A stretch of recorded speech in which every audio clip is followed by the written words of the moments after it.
Welcome back to another episode of Recruiting Essentials here at the War Room. I am Shooter Hunt of Prep Baseball. We have one of the more awaited and anticipated episodes of this wonderful Recruiting Essentials segment, but we got the U. The U is back. University of Miami, Jonathan Anderson's on, recruiting coordinator. Chris Dominguez, who I played against. Chris, you still look like you can play. The U is back. Welcome, fellas. Thank you. Thanks, Shooter. Appreciate you guys having us. Now, Jonathan, I'm going to start with you because I got to know you when I first got this job. And you were at Dartmouth for 10 years, which I would go around. I remember saying, like, oh, I'm going national. I see, like, the Miami guys, LSU, Vanderbilt, whoever it may be. I was like, I always see this one guy from Dartmouth. He's everywhere, whether I'm in California, Oregon, Florida, Texas, wherever I was, you were coast to coast when you were at Dartmouth, which I'm sure it's something that's been valuable at Miami in your recruiting experience. But tell me a little bit about some stuff that you learned at Dartmouth that you've carried over to the U. My time at Dartmouth was extremely beneficial for me. I was there for 10 years. I was working for Coach Whalen, who just retired, who had an unbelievable career as a head coach at Dartmouth, had a lot of success, won some Ivy championships, produced a lot of major leaguers, and he gave me an incredible opportunity to be there for 10 years and gave me a lot of responsibility. And a lot of that responsibility was recruiting.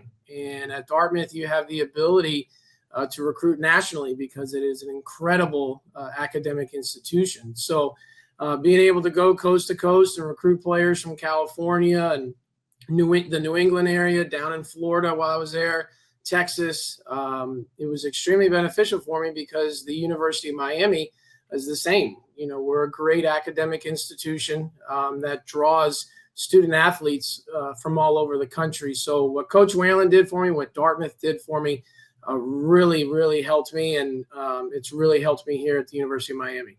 Now, you're both Miami guys, both went to Gulliver Prep, legendary program. I'm going to switch to you, Chris, because we were the same year. We were 05 grads. And back then there was no prep baseball. So like, not really, you didn't know much about people. I knew up in New Jersey about Chris Dominguez, just to let everybody out there know how good Chris Dominguez was. He was an All-American back then. We actually played in this All-American game together, but then he goes off to Louisville. And again, we'll have Louisville on the show. Louisville was not Louisville then. Coach Mack had just come in. Chris Lemonis was on that staff, and Louisville is now Louisville because Chris Dominguez hit the furthest home run I've ever seen hit in Missouri. Sorry, Gibby, who I played with up in the Cape, but kind of put Louisville on the map. And you kind of it allowed you to kind of get away from Miami. Now you're come back home, which I don't blame you. I would love to go back to Miami and live there. But was that an experience where you got to go away from home a little bit? You go out and have a great professional career. You play some in the big leagues. What was that experience like where you get away from Miami and now even it's probably helping you now being back on campus? Absolutely. I think, what it really helped me was just getting away and kind of learning another style of baseball, right? Here in South Florida, we're very lucky. We play baseball year round, and so great baseball. A lot of big leaguers are around. So I was, even through high school, I was around a lot of big leaguers. I got to learn a lot of things. But I think going away and being away just helped me, different cultures, different cities, again, different style of play, really helped me hone my skills now in the coaching world, So I didn't know at the time. I was obviously playing at the time, and that helped me being away as well. But I think definitely in coaching, it really helped me just getting away and doing that. But that being said, I grew up on this program, right? Like University of Miami, I came to all the games, and I still remember the players, right? And so being able to bring those skills back has been just as exciting, great journey so far. And just excited to continue to do that. So, and there is just like the culture of baseball, and even like your alumni base, the guys who played in the program are incredible, right? That goes deep because when I was growing up, like Miami was a deep program, right? Coach Morris, legendary, wins those national titles in '99, 2001. Some like epic teams, like it was like Miami, maybe LSU, Texas, okay, a few, but it was like for me, growing up on the East Coast, was like Miami was a different level. That was a different level of player. That's something we can never get to. We live in New Jersey. We can never play like a kid like in Miami. Although Silvio Cincali, who played down there, was my pitching coach growing up, the great still. So, but more so about like there's a presence that you put on that uniform, and you have that wonderful, is it Old English? I love the hats. But like kind of going to a dry spell for a bit, some transfer over. You guys win a regional last year. Things are kind of going in the right direction. Jonathan, let me shift over to you. Like, how are things starting to change? Like, what were things that you guys had to do? Because when it comes down to like recruiting changed, the rules changed, right? You guys are a private institution. It's difficult to get kids in the private institution. What were things you guys had to adjust to now, like, we got a great foundation here. We're coming off a regional championship. We're in the ACC. We're in Miami. What are things that you've had to do to adjust? Well, there's definitely a lot of exciting things when you think about the University of Miami. Obviously, it's a private institution, so it's very strong academically, but we absolutely have a rich baseball history. We have tremendous facilities. There are a lot of things here at Miami that a student athlete can take advantage of. Kind of one of the things that was a challenge for a little bit was the fact that we were a private institution, or we are a private institution, and it's more expensive to be able to go to school here. But now with the rule changes and the increase in scholarships, which our administration has put us in a very strong position in terms of being able to help our players, and which then in turns helps the recruiting.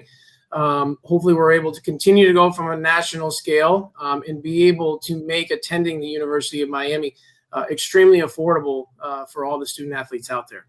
That was always the difficult thing for me, where it was 11.7 scholarships, right, for forever. And to me, it's like, if a school can somehow put together a package where it's not like you're not paying $30,000 out of pocket. I never looked at that as like, oh, they're going behind the back or against the rules. I'm like, no, they're helping that family not pay $200K over 4 years. Like, that stinks. So I love the fact that you guys are able to do stuff like that, and you have wonderful boosters, wonderful alumni again from that standpoint. What are some things? So like, mainly we're talking to a lot of parents here or are listening in and trying to get on the radar for the U. What are some things for you, Chris? Like, what are you looking for? Like, you stepped onto the field, you see some 16U kids. Who are the first guys that catch your eye, and why? Right. I think, has recruiting changed a little bit? Sure. Right. I mean, I think you're getting probably a more physical player than when we played. Right. But I don't know if it's changed that much, right? You're still looking kind of for the same intangibles to help you win games, right? So, can he field? Can he run? Can he do different things to help you win? And those skill sets, I don't think have changed. Despite what, people may think, we're looking for the best player that fits our program year in and year out. That's going to change a little bit, right? Depending on what you have coming in or what you have leaving. But are you skilled to play different positions, right? And do different things on the field to help us win. And I don't know if that's changed the whole ton. I think if you ask any coach, I think that's what they're looking for. For us, obviously, with our rich history, like John mentioned, and like and people know, we're trying to get the best players out there, right? And I feel like the best players can definitely thrive here at our program and here in our university. So again, I don't know if it's changed too much, but we're definitely looking for the best players and players that fit our culture, so to say. I know that's thrown around a lot, but the type of player that we need here at the University of Miami that's built a rich history. So, hey, Jonathan, what about academic, like kids with academics? Is that something that you want to see me, like when you're scanning through a roster, right? 6'3", 180, 4.0 GPA. Is that something that you take note of? Like, this kid in the 3 holes got a 4.0. Is that helpful at the school? It is, but I'm no longer at Dartmouth, so it's not nearly as important as it once was. If a kid's hitting third, then that's a really good start for us. Maybe more so than the GPA. I hate saying that, but one thing I will say though, in my history of coaching, and all the different stops that I've been from Duke to Dartmouth and now Miami, a lot of the best players that I've ever coached are also really good students, because if you can handle your business and your discipline in other areas of your life, typically that translates over to the baseball side, because you're not worried about anything else but baseball once you get there and you have everything in order. So a lot of times when I do see that, they definitely stand out, because I know that they probably have everything going on the right way in their life. And certainly, they're going to be able to qualify for some academic money here at Miami and all that. So that certainly helps too. Well, and you kind of are hinting at like the discipline aspect of it. And there are like certain schools across the country. You guys are one of those, right? you're in Miami, you're in Coral Gables. You have to still show up to the field, right? You still got to get weightlifting. You guys are getting outfitted by all this great gear, right? I'm going to Miami. Hey, you still got to put in the work. How do you balance that with we got great weather, we got the beaches, we got all this stuff? How do you keep the kids on track with stuff like that? We have a great team here at Miami. We have an unbelievable academic advisor that really helps guide our student athletes. I think last year our team GPA was around a 3.2, one of the highest it's been in a very long time. So our guys do great in the classroom. They have a lot of resources and help to be able to take advantage of the academics here at Miami. But we have our own strength coach. We have our own nutritionist that helps guide them, in terms of their strength development, their nutritional development.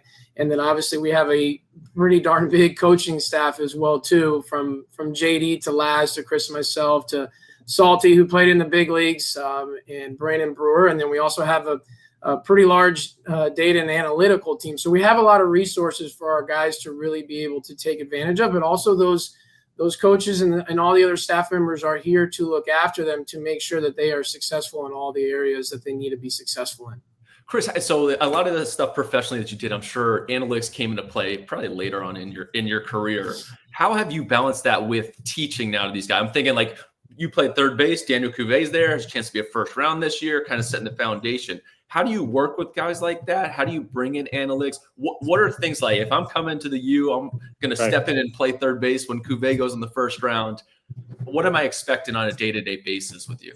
That's a great question because, throughout my playing career, my first half of the career was old school. You could take out the second baseman, you can truck the catcher. There wasn't a ton of data and analytics during that time. My second half of my career, all of that stuff started to come in. So I'm very, very lucky in that sense of, look, I can kind of know both sides and try to mesh both sides, right? And I think that's the balance, and that's the part that I think most coaches are trying to do, right? How do you balance the analytical side, but how do you have freedom to be able to play? How your natural ability to be able to play?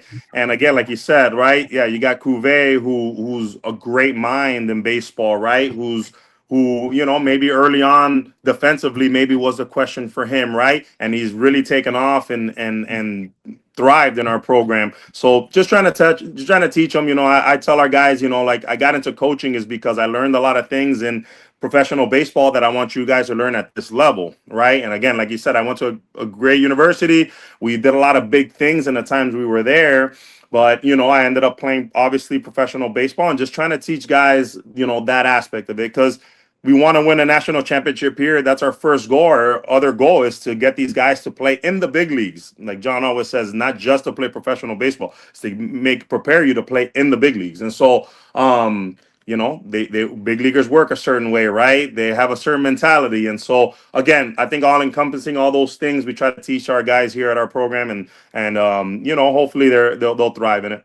It sounds like the perfect balance. And I'm always curious about like the paralysis by analysis, right? We have so much player development. We have this TrackMan, all these things come together where, hey, now I can't even just be an athlete. And right. It sounds like you guys are really balancing that extremely well. What about, because Miami has such a great baseball culture, just like the city. And how is it difficult for you to balance, like, we want to stay, Florida's just ultra talented, right? Probably the California or Florida, the best talented states in the country. Staying local, but also going nationally. You guys have done a great job in Northeast. I think of like New York, you always have at least one commit from New York coming down. You've gone into the Midwest. I'm thinking, that 2018, which may be the best team to never have won a College World Series. I think like, was T. Cody? I think he might have been T. Cody. One of those. He's from Missouri. So the ability to go nationally, I think Ryan Braun, you go to Pat Burrell, all these guys from the West Coast, but it's so talented in Florida. How do you go nationally? Like, what are things you're looking for? Hey, if I go to an event in Missouri, if I'm going to Chicago, if I'm going to Dallas, wherever it may be, what do you have to do differently than a kid in Miami or in the state of Florida to really catch your eye? Well, I think, certainly if they're from outside the city of Miami or the state of Florida, maybe they just haven't been here yet. But I think there are a lot of things in different parts of the country that student athletes are drawn to when it comes to Miami. in particular the Northeast and in particular California, both of those areas are very strong from an academic standpoint. And they typically want to send their children to really strong academic schools. And Miami is one of those. They also want to send them to play high-level baseball. And they know that Miami does that. They also want to, especially in the Northeast, they want to go down and they want to play in tremendous weather. And when you come to Miami, you're in unbelievable weather at the start of the season.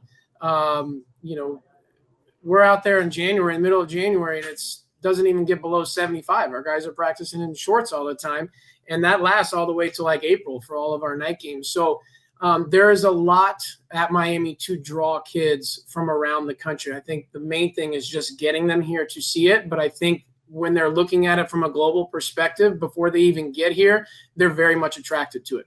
Whereas the local guys here in Miami, they're already attracted to it because they come to our games. They experience what our atmosphere is like. Maybe they've been to our camp. They've already seen campus. They've used some of our facilities while they've been at camp. They've interacted with us as coaches, but they've already been here. They've seen our games. They see the competition that we play. They see our level of play, and they just understand the environment and the expectations that we do have here at Miami. What would be some things for a prospective student athlete? Kind of let's think a guy right now just started his sophomore year. You can't talk to him yet. He's going through, but he wants to get on your radar. Should he be tagging you in tweets, sending you emails? What are the best ways for him to come across your desk so you put his name onto a list? I would definitely say communication. Even though we cannot respond to them by rule, some of those things that you just alluded to, tagging us in videos, certainly I'm going to be paying attention to those. Sending us an email or sending us a message on Twitter. Anything to just let them know of their interest in the University of Miami, I absolutely pay attention to it. Having their coaches reach out to us is definitely a useful tool because we value what high school coaches or travel coaches say to us and who they recommend to us. If they do have a strong interest in any university, but in particular the University of Miami, a great time to come to a camp would be in their sophomore year because we get an opportunity not just to see them, but to interact with them and spend time with them and just get to know who that individual is. And they, at the same time, get to step foot on campus and see what Miami is like as well.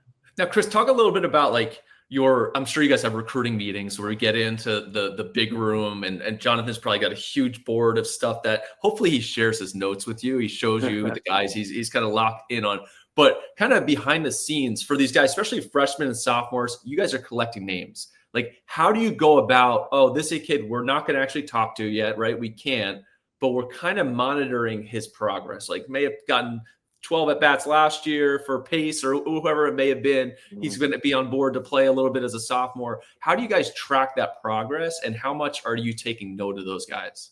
Yeah, I think you said it exactly right. You track the progress, right? You may see him and, these kids grow like weeds. I have 2 kids, are about to have a third, so they grow really fast. I know John has 2 as well, and they're growing. But so again, at this age, right, they're growing a lot. So you may see them early in the summer, or you may see them in the fall sometime, and maybe they're not there yet, right? And so I think just tracking progress, exactly like you said, hopefully they're getting better in something that you may have liked and continue to get better. Or maybe something that you're unsure of and he's not there yet.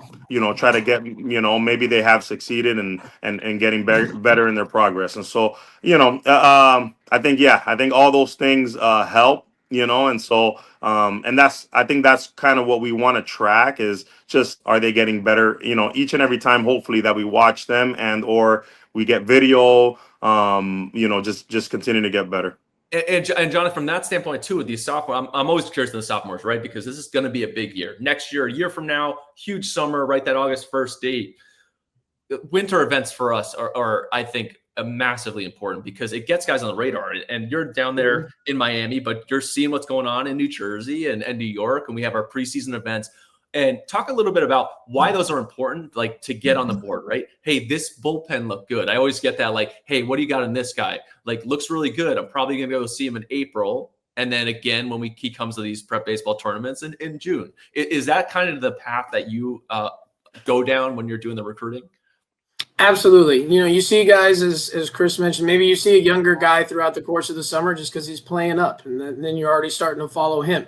But you start watching some of these fall and winter events where there are some younger guys that are attending, and even though maybe we can't go to them because we are now in our quiet period, you're able to see some video, and then you start reaching out to people in that area that and that you trust, and you're able to get really valuable information on that student athlete. And maybe you're able to, like I was alluding to earlier, get them to a camp and be able to start spending time with them. But as you said, you start putting them on your board. So then when the summer rolls around, you're able to get out there and see them at your first opportunity at whatever event it may be.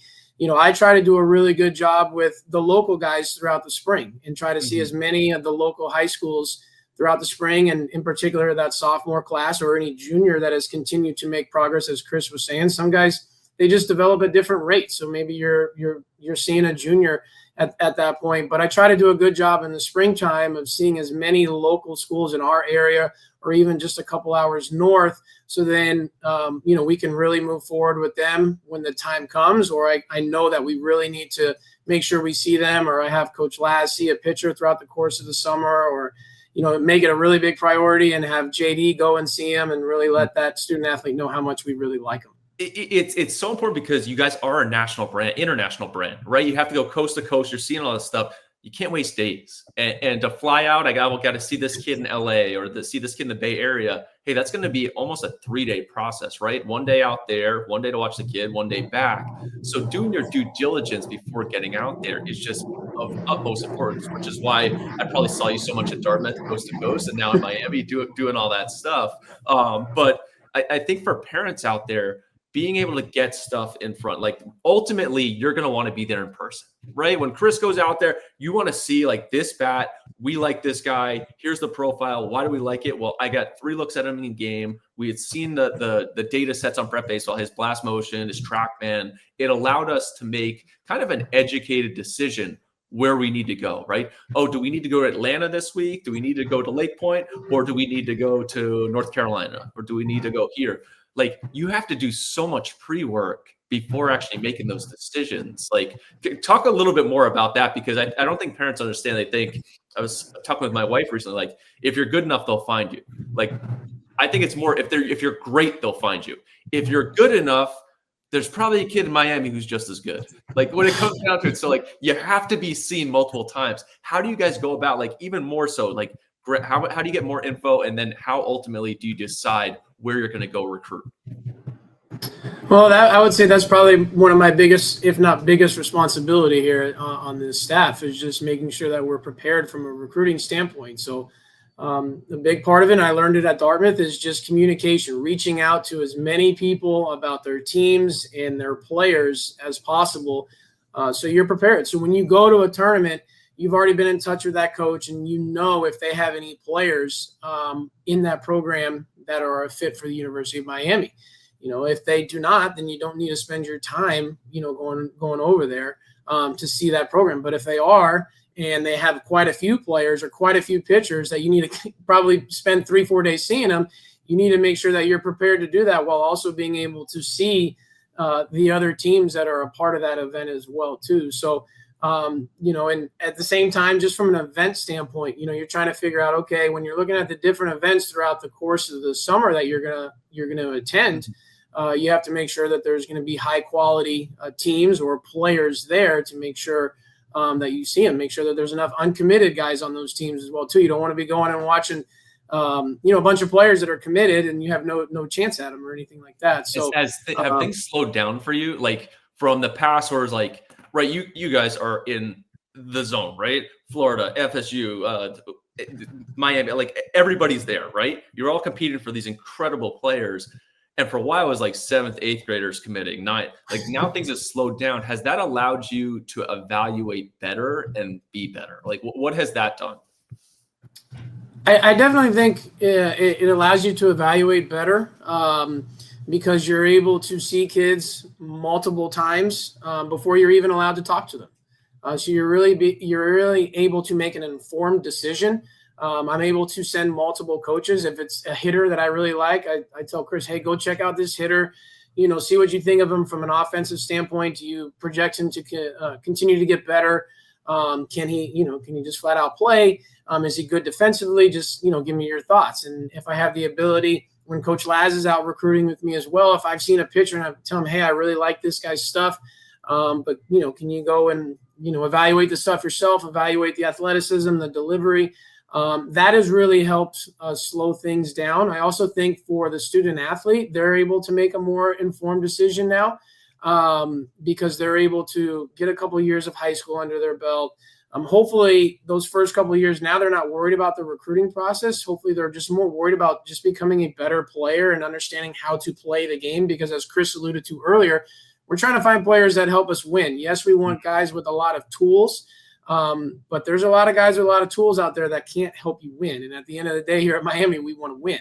I would say the only drawback to maybe things slowing down a little bit is when you see a guy and you really, really like him and you want him and you're the only one that's seen him and you have to wait another 2 months to be able to call him or a year and a half or whatever it may be, he's going to be seen at some point because it's just tough to hide now. So that was kind of one benefit earlier on in the process was, you saw a guy and you knew he was a no doubter. This is a guy you want to come to Miami and you can't get him on the phone. You can't offer him. You can't do anything like that. So that would say that is the one, I guess maybe disappointment, but I think the rest of the process now is really good. It slows down throughout the year. And then we have waves, certainly like right now, right after August 1st, where it's full speed ahead. We're on the phone all the time. We're setting up visits and getting ready for fall events and just a number of different things. So there's peaks and valleys to it now. It sounds to me like if you see Jonathan Anderson or you see Big Chris Dominguez by your backstop, that means something. It's even more so than like the phone call or the text. Like if I am here and I'm not allowed to talk to you yet, hey, the U is in attendance for a reason. Like something that they like is here, right? So just your presence now means a lot. So I'm going to shout that out there. It's like the bat signal going out. Dominguez is in the house tonight with the U. Chris, let me go over to you just with a coaching style, some more coaching style stuff, because like we talked about Dan McDonald at Louisville, you go up there. Chris Lemonis is there. You play for all these great guys. Then you go to Bellarmine. So come back from professional side, you're coaching. Now you're at the U. What are some things you've taken from each spot? And I asked Jonathan at the top about his stuff at Dartmouth, but you're going from Bellarmine, which is a private institution as well. Yeah, so like kind of probably a little more localized into the region than Miami is nationally, but it probably helped you on the recruiting side. What are some things that you took, whether it's how do you coach on the field? How do you wear your uniform? How do you stand for this? What are some things that you took with you? Look, Max, a great coach. Coach McDonald at the University of Louisville, great coach. Learned so much from him, right? And his style, the way he's able to communicate with players, the way he's so thorough in explaining things and making it simple, I think is something that I took from him. And then professional baseball, it makes it really simple.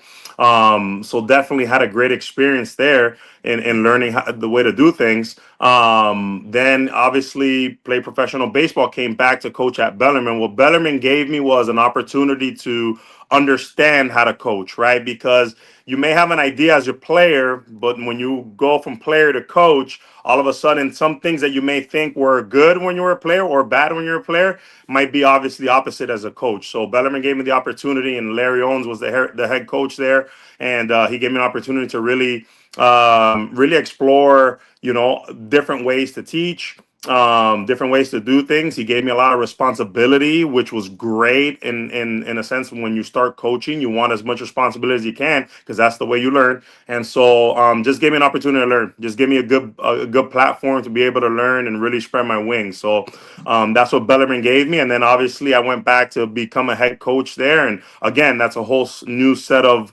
things and that you have to learn. And so eventually, this is the journey that I wanted to take and learn the different aspects, what it is to be a college baseball coach.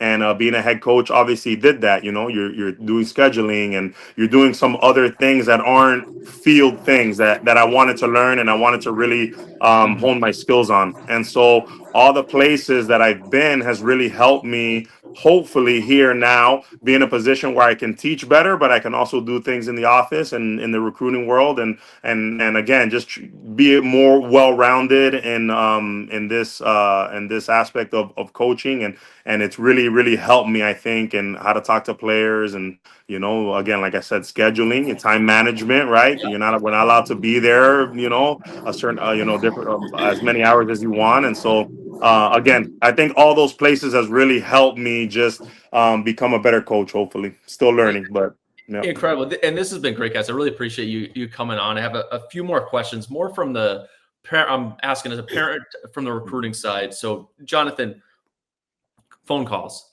If I'm a kid on the phone, how do you want me talking to you? What should be? What do you want to get out of a phone call? I always ask this to all the coaches because kids don't know. Like, how many kids talk to a grown up on the phone for 30 minutes, whatever it may be? What do you want to get out of the phone call when you're on the phone with a prospective student athlete? Well, I just want them to be engaged in with the conversation, and I want to learn about them. I want to learn about them, what's going on in school, what's going on with their family, what they're up to from a baseball standpoint. I want them to ask questions about us, in terms of our program, whether it's from an academic side, a baseball side, the resources side, or our coaching staff, or the city, or the campus. I just want them to ask questions so then I can continue to give them more information on the University of Miami. I want to find out what's important to them. So sometimes when they don't necessarily have questions, I will ask them, what is important to you? So then maybe that kind of spurs some conversation. So then I can kind of address how the University of Miami can really help them in terms of what is important to them, whether it's from an academic side, baseball side, whatever it may be. But I just want them to be engaged in the conversation and be able to have good back and forth. Is it? I'm sure you see a lot of different. Like, there's some kids who are super they indent stuff in text messages. They're using commas and that. And then you get the guys who are flowing around. Does that matter? Should a kid be uptight texting you, or, hey, I want to just see who you are? Like, just do your thing. Like, we're going to figure it out better now than in 2 years. Just show me who you are. Have a good personality.